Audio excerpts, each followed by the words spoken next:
Sanya de I mean no ho. AKA Obiodo Noga, a live on stage in Workbaby Europe na. Eko Okbena came live on stage in Europe. Oh, when Mr. My brother, you want spoil market to Obiodo Noga. Hey, alas, sister Larry. Don't make coming. I'm coming.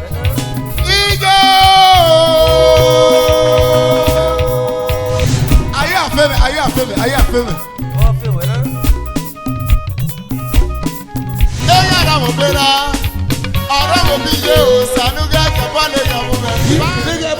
Dr. Sunshine or Mo Kuwa.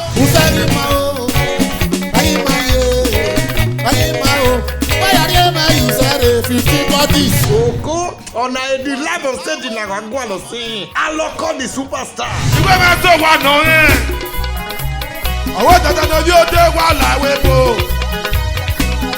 are we a shower live on stage? Jesabi Eyaruwe. Why will make by your father? Oh, Makume,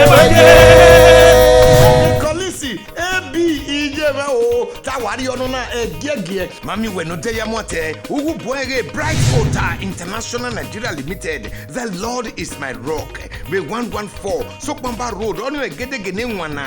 We Second East Secular Road Junction with Benin City. Waje we with Franco Disc. We number 41 New Lagos Road. We New Benin City. Ojebire Idowu Agbes International Company Nigeria Limited. Parliament Audio and Video Production. We number 2 No Sayaba Street off New Lagos Road with New Benin City.